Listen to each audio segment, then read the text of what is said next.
Hey everyone! What in the world is Ashley doing up at 12:45 a.m. on Sunday morning, Saturday night?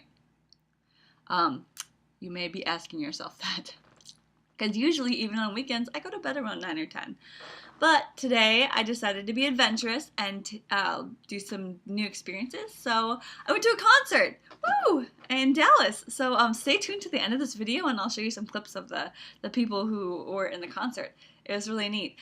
It was really interesting because we went a little bit early. It was me and another person from our yoga teacher training. Our teacher, actually, yoga teacher Kurt, actually had a few extra tickets. So I was like, I want to go. And then one of the guys was like, yeah, that sounds really cool. I'll try to get some friends.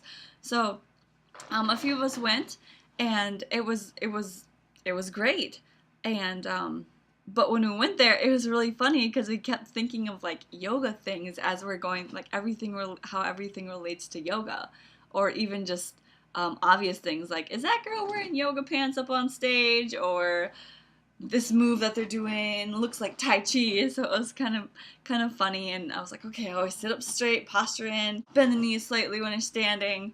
We saw three of the bands that played. The main band was called Rhyming and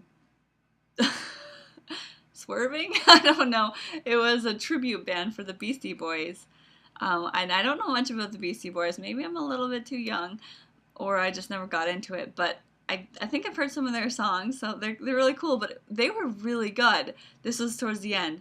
Before that, though, there was the other bands. The one we saw first was a like country band of guys that were country, and I'm not a huge fan of country music, but what's really awesome is watching the drummer. So we were just looking around, and Ryan pointed this out, but the drummer was having the time of his life.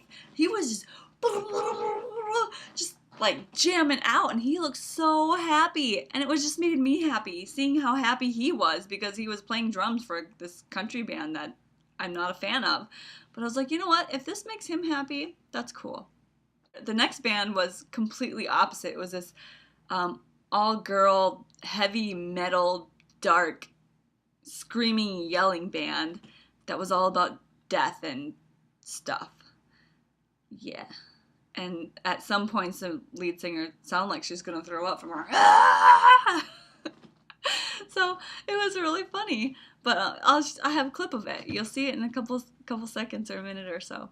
And so the final band, which started really late, like closer to 11, 10:45, 11, it was that Beastie Boys tribute band, and they were entertaining. They like jumping around, they have so much energy, and it just kind of made me get, and I was like right in the front row, right there. It was awesome. I was like jamming out. Everyone else knew the words to the songs, and I was like, yeah, I don't know the words, but I'm gonna be jamming out. So that was cool. And at one point, the girl next to me, I thought she was like lighting a cigarette, and I was like, oh, she was trying to light a cigarette. I guess she was uh, smoking a joint. Is that how what the term is? Yeah. And so the security guys were like all up in this, but they didn't catch her because they didn't know who. They just smelt it because I smelt it too, and I was like, why is she smoking? I don't know. I was thinking it was some cigarette or like flavored thing. I don't. But anyway, yeah, I had a great time, and it's really late because we stayed till the very end. Um, I got a little tired from standing, but it was really good. So check out what the bands were like here at the House of Blues.